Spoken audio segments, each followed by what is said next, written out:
बचपन में तेनालीराम और राजा कृष्णदेव राय की कहानियां बहुत से लोगों ने पढ़ी हैं।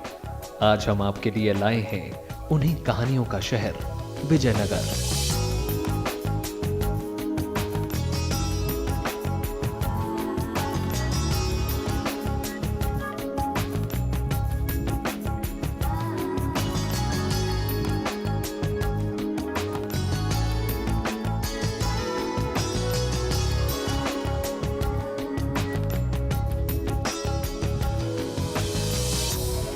नमस्कार, स्वागत है आपका राज्यसभा टीवी के खास कार्यक्रम में। मैं हूं नवविक्रम सिंह। आज अपनी बेहद खास पेशकश में आपको दिखाएंगे भारत के पुरातन वैभव के गवाह रहे विजयनगर को।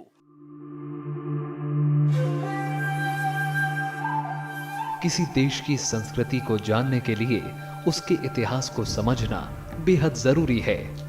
भारत में समय समय पर कई साम्राज्य स्थापित हुए, जिनके वक्त में कला और संस्कृति में नए आयाम जुड़ते गए। वक्त के साथ कई साम्राज्यों ने इतिहास के पन्नों में अपनी जगह बनाई।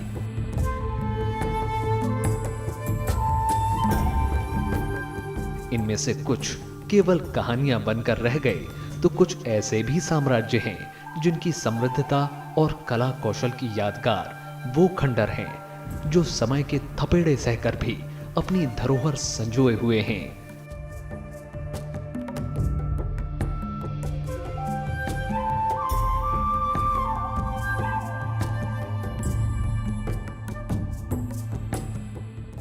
इन्हीं में से एक है विजयनगर के ये खंडहर, जो करीब 600 साल पुराने गुजरे वक्त का वैभव बयां करते हैं।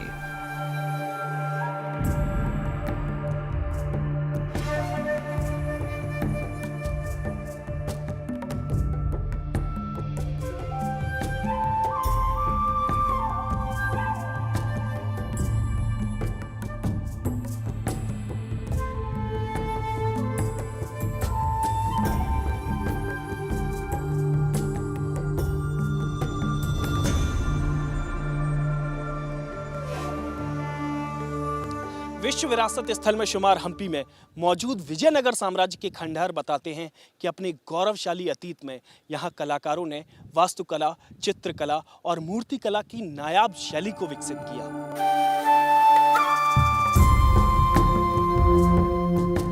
हम्पी में घूमते हुए कई बार लगता है कि हम मध्यकाल इतिहास के बीच में हैं। इन्हें देखने से लगता है कि एक वक्त में यहाँ समृद्धशाली सभ्यता निवास करती होगी। यहाँ आकर महसूस होता है कि प्राचीन भारत का एहसास कितना भव्य रहा होगा और विदेशी आक्रांताओं ने उस भव्यता को किस कदर नेस्तनाबूद किया होगा। हम्पी में ये दोनों ही नजारे साथ साथ देखने को मिलते हैं।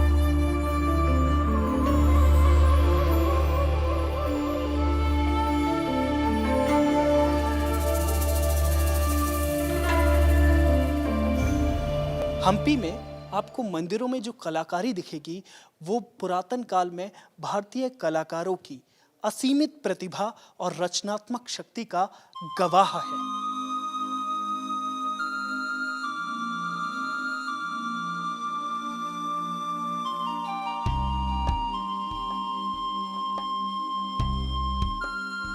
हम्पी का विट्ठल मंदिर उत्कृष्ट कला और स्थापत्य की बेजोड़ मिसाल है।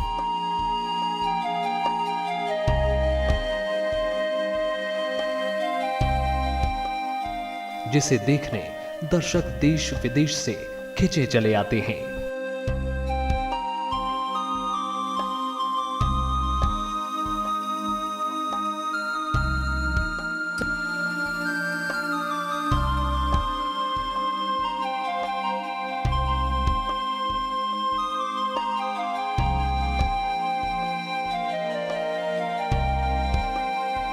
आइए अब आपको दिखाते हैं विट्ठल मंदिर।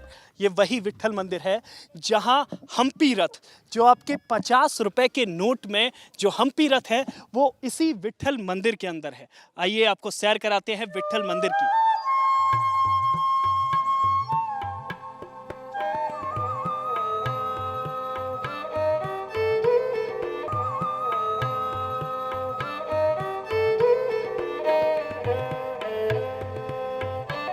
तो आगे से सांपा सा फना दिखता है, हाँ सांप का फंक दिखता है ना, हाँ फना दिखता है ना, नीचे से छोटा सा शिवलिंग दिखता है, हाँ और छोटा बंदर दूध पी रहा है, बड़ा बंदर बैठा है साइड में, उसका दूम वगैरह सब दिखता है। देखो हाँ ये छोटा बंदर है। हाँ और इधर से आके देखो तो मेंढक पानी में जम कर सके दिखता है। पत्थर को तराश कर बनाए गए हम्पी रथ के पीछे इतिहासकारों का मत है कि कोणार्क के पहियों पर टिके रथ से राजा कृष्णदेव राय इतना प्रभावित हुए कि उन्होंने वैसा ही रथ यहां बनवा दिया। गरुड़ की छवि में बना ये रथ भगवान विष्णु का वाहन माना जाता है।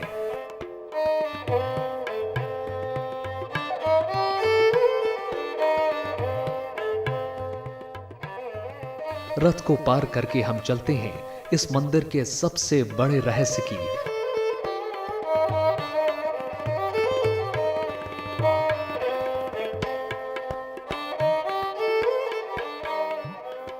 महामंडप में मौजूद म्यूजिकल पिलर्स की तरफ। इनका आधार खूबसूरत कलाकृतियों से अलंकृत है।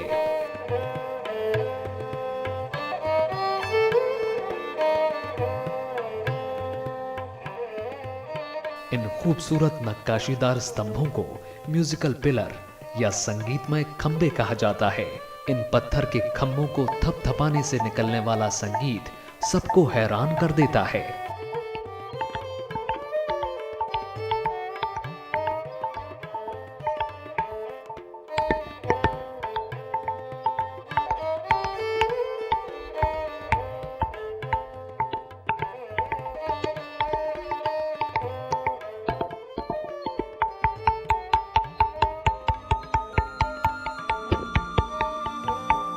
पांच 500 साल पहले की तकनीक और विज्ञान के आगे आज आधुनिक विज्ञान भी नतमस्तक है।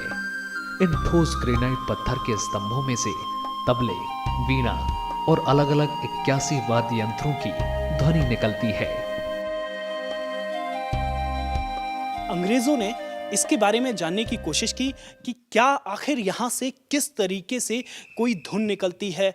उन्हें लगा कि अंदर कुछ मौजूद है, तो उन्होंने, आप देख सकते हैं, खंबे को कटवा कर कोशिश की जानने की कि क्या है, लेकिन अंदर वो सॉलिड था, उसके अंदर ऐसा कुछ नहीं था। अंग्रेज उस चीज़ को नहीं खोज सके कि आखिर यहाँ से किस तरीके से धुन निकलती है।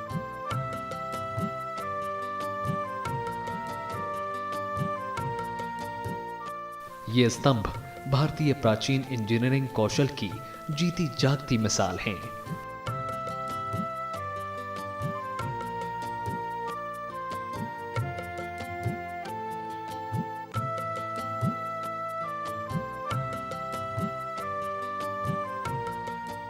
In the temples, I guess the architecture and all the intricate artwork on them, it's nothing like anything we've got in England. It's all very different and new and exciting. Bharat के मंदिरों की विविधता अनोखी है। ये मंदिर न सिर्फ विश्वास और धर्म का जीता जागता रूप है, बल्कि ये सदियों से भारतीय वास्तुकला और भवन निर्माण में वैज्ञानिक दृष्टिकोण की कहानी भी बयां करते हैं।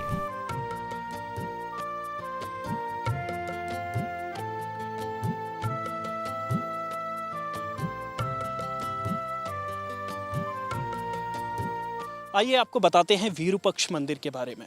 विरूपक्ष मंदिर जो स्थापत्य कला और वैज्ञानिक दृष्टिकोण का बेजोड़ नमूना है, साथ ही यहाँ सदियों से पूजा अर्चना भी चली आ रही है।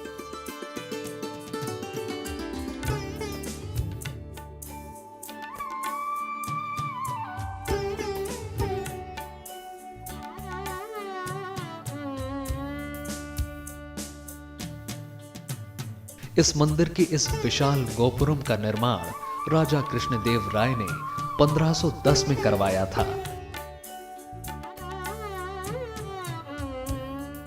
मंदिर के दक्षिण में 12 स्तंभों के मंडप में भगवान गणेश की विशाल प्रतिमा है।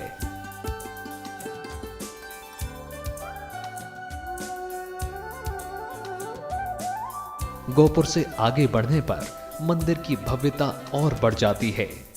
विरूपाक्ष मंदिर को पंपापति मंदिर भी कहा जाता है।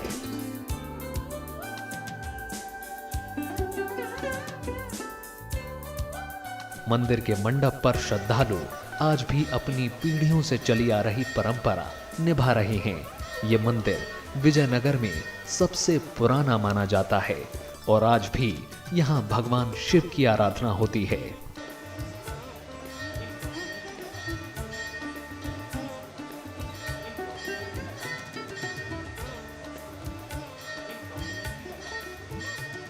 जब भगवान श्री रामचंद्र जी ने इधर हमारे माल्यवंत रघुनंदन मंदिर में घोर चातुर्मास के लिए बैठते हैं, वो चातुर्मास के लिए बैठते वक्त हर रोज़ इधर 4 महीने श्री रामचंद्र जी ने विरूपाक्ष भगवान को पूजा करके गए हैं। ये मंदिर जो है भगवान श्री रामचंद्र जी के समय से भी ये चलता आ रहा है, सदियों से 300 युग का पुराना है ये मंदिर।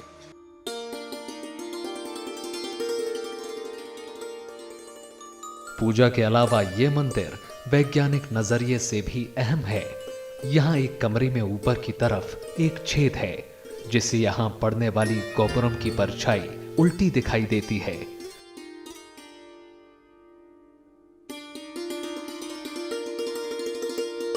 इसके अलावा मंदिर में ध्यान के लिए नीचे की तरफ कमरे हैं।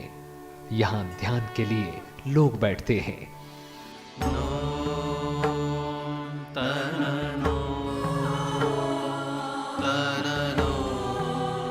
इन कमरों में भी छत की तरफ बड़ा सुराख है, जिससे रोशनी कमरों के अंदर पहुंचती है।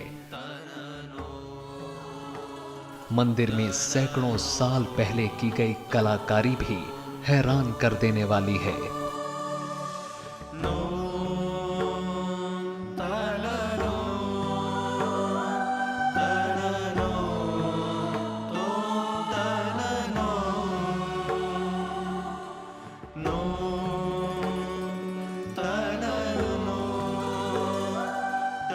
हम्पी में ज्यादातर मंदिरों की तरह यहाँ पर पास में ही एक तालाब है।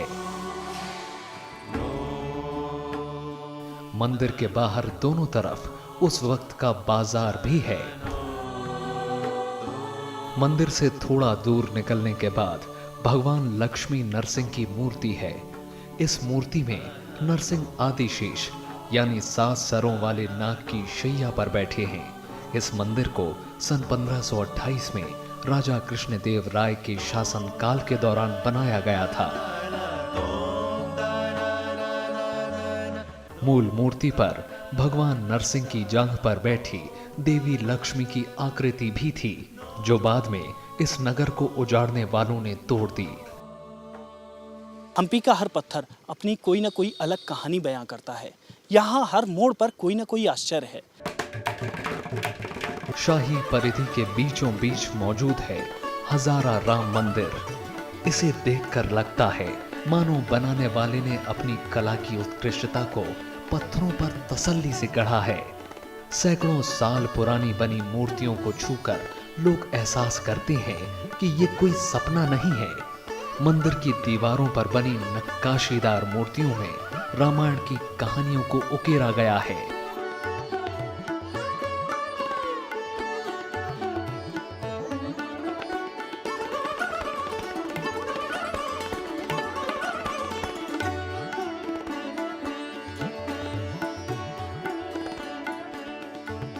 हजारा राम मंदिर से थोड़ा दूर ही लोकप्रिय कमल महल है। इसकी मेहराबें कमल के फूल की पंखुड़ियों की तरह बनी हुई हैं। अपनी विशेषताएं समेटे कमल महल के पास ही हाथी घर के भी अवशेष देखने को मिलते हैं। यहाँ इसके खंडरों की चमक आंखों को चकाचौंध कर देती है, तो अपने वक्त में इस शहर की समृद्धता की कल्पना कर पाना भी मुश्किल है।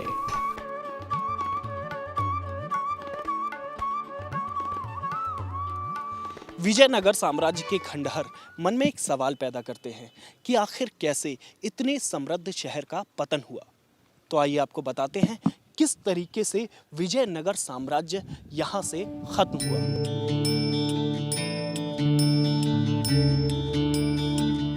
जितना हम मुगलों और तुर्कों के बारे में जानते हैं, उतना हमने विजयनगर साम्राज्य के बारे में पढ़ा सुना नहीं है।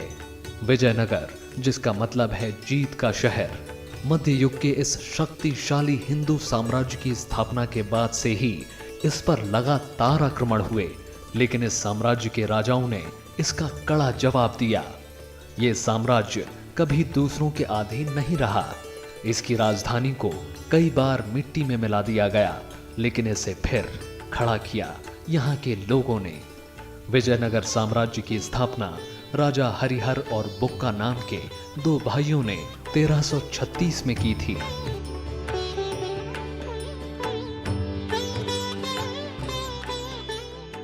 दरअसल विजयनगर पर सन 1336 से लेकर 1565 तक 4 राजवंश, संगम वंश, सालुव वंश, तुलुव वंश और अरविडु वंश ने शासन किया। इनमें से तुलुव वंश के कृष्णदेव राय को सबसे प्रतापी राजा माना जाता है, जिनके समय में विजयनगर सैनिक दृष्टि से दक्षिण भारत का बेहद शक्तिशाली राज्य हो गया था। यहां तक कि मुगल बादशाह बाबर के समकालीन कृष्णदेव राय को बाबर खुद सबसे शक्तिशाली राजा मानते थे।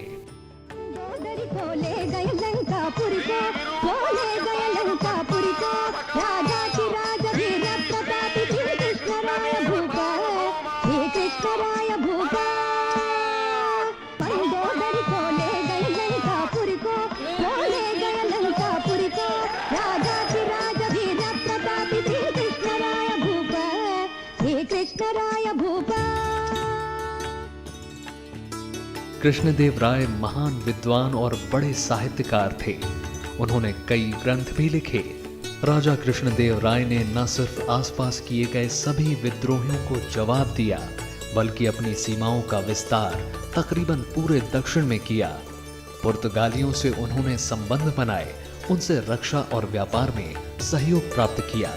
राजा कृष्णदेव राय ने अपने प्रशासनिक सुधारों में बड़े पैमाने पर राज सत्ता के कौटिल्य, विदुर जैसे विद्वानों के सिद्धांतों और भारतीय परंपराओं का समावेश किया। हालांकि एक राजा के तौर पर वो राज्य के मुखिया थे, लेकिन उनके शासन में नीति निर्देश के लिए एक मंत्री परिषद भी था। कृष्णदेव राय की एक अजेय शासक के तौर पर मृत्यु हुई। इसके बाद वास्तविक शक्ति कृष्णदेव राय के सहयोगी रहे राम राय के पास रही। साल 1565 में विजयनगर साम्राज्य पर मुस्लिम महासंघ ने मिलकर आक्रमण किया, जिसमें अहमदनगर, बीजापुर, गोलकुंडा और बीदर शामिल थे। पहले तो इस युद्ध में संयुक्त मोर्चा की सेना पर विजयनगर की सेना कहर बनकर टूटी, लेकिन अंतिम समय में 70 वर्षीय राम राय की युद्ध में मृत्यु के बाद विजयनगर की सेना को हार का मुंह देखना पड़ा। दक्कन की सल्तनतों ने विजयनगर की राजधानी में प्रवेश करके उनको बुरी तरह से लूटा और सब कुछ तबाह कर दिया।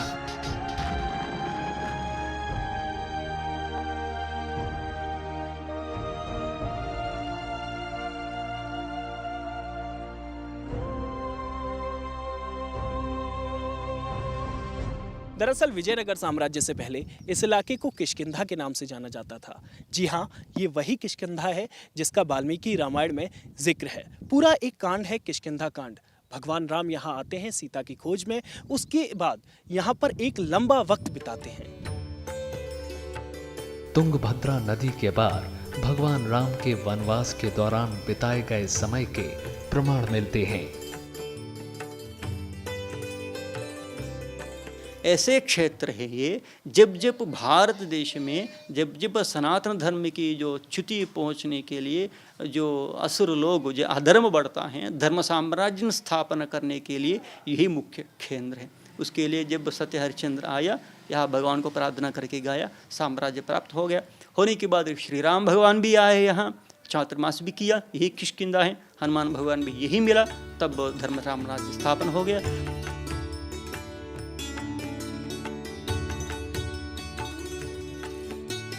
पुराणों में जिक्र है कि माल्यवंत पर्वत पर मौजूद इस मंदिर में भगवान राम अपने वनवास के समय लंबे वक्त तक रुके थे। आज भी यहाँ 24 घंटे रामचरितमानस का पाठ होता है।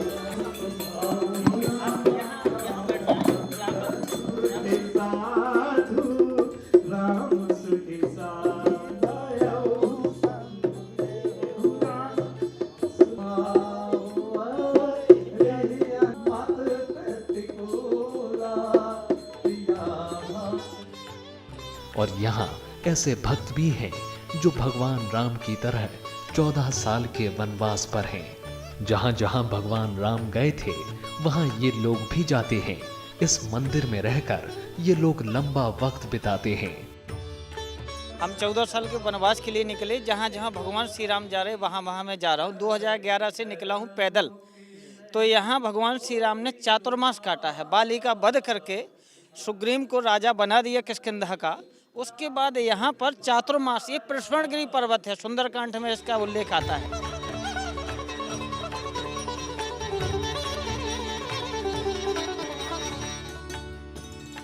भगवान राम मंदिर से कुछ दूर निकलने के बाद है अंजनी पर्वत। मान्यता है कि यहीं हनुमान जी का जन्म हुआ था। अंजनी पर्वत पर बजरंग बली के पिता महाराजा केसरी का राज था। इसका तो महत्व बहुत है। जो हमारी रामायण है उसमें जो किष्किंधा वो ये पंपा सरोवर ये है। ये 4 सरोवर में से एक सरोवर है अपना पंपा सरोवर। और ये ऊपर विजय लक्ष्मी टेम्पल है और उधर माता शिवरी के चरण पादुका है। ऊपर गुफा भी है माता शिवरी की। बहुत सुंदर जगह है पंपा सरोवर। ये बहुत बड़ा महत्व है इसका। हमारे देवताओं ने आगे इसमें स्नान किया, बड़ा इसका आनंद लिया। उसका आनंद प्रभाव पाकर हम संत भी आते हैं और भक्त भी आते हैं आनंद लेने के लिए। अम्मा को बहुत अच्छा शांति मिलती है आने से। एक तरह से मतलब ऐसा महत्व होता है कि इस पवित्र भूमि पर आते हैं तो अपना मतलब सारा माइंड इसी में डिवाइड हो जाता है। रामायण में जिक्र है कि बाली और सुग्रीव भी इसी क्षेत्र में रहा करते थे। यहाँ से कुछ दूर ही धार्मिक तौर पर 4 प्रमुख सरोवर में से एक पंपा सरोवर है। संतों या श्रद्धालु यहाँ लोग दूर दूर से आते हैं। कहा जाता है यही वो शबरी का आश्रम है। कहा जाता है कि ये शबरी केव है, यानी शबरी की गुफा। रामायण में शबरी का जिक्र है कि भगवान राम यहाँ आए थे। भगवान राम ने शबरी से मुलाकात की थी, उसके झूठे बेर खाए थे। यहाँ पर गुफा में भगवान राम की चरण पादुकाएं भी हैं। यही वो जगह है जहाँ भगवान राम ने शबरी के झूठे बेर खाकर समाज को जाति के आधार पर छुआछूत ना मानने का संदेश दिया था।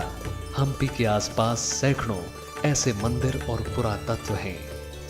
श्रद्धालुओं के लिए श्रद्धा का स्रोत, पर्यटकों के लिए अविस्मरणीय यात्रा और पुरातत्व में रुचि रखने वालों के लिए जीवंत सा दिखने वाला इतिहास है।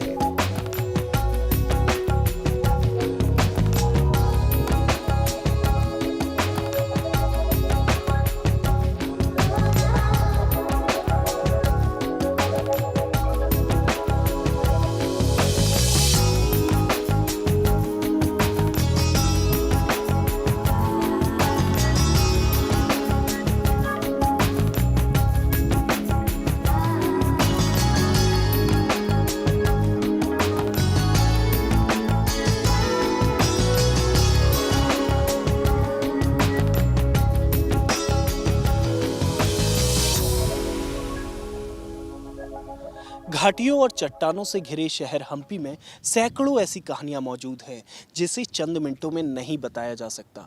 इसके लिए आपको यहां आना होगा और यहां की गौरवशाली अतीत को खुद महसूस करना होगा। इस कार्यक्रम में बस इतना ही। आप देखते रहिए राज्यसभा टीवी।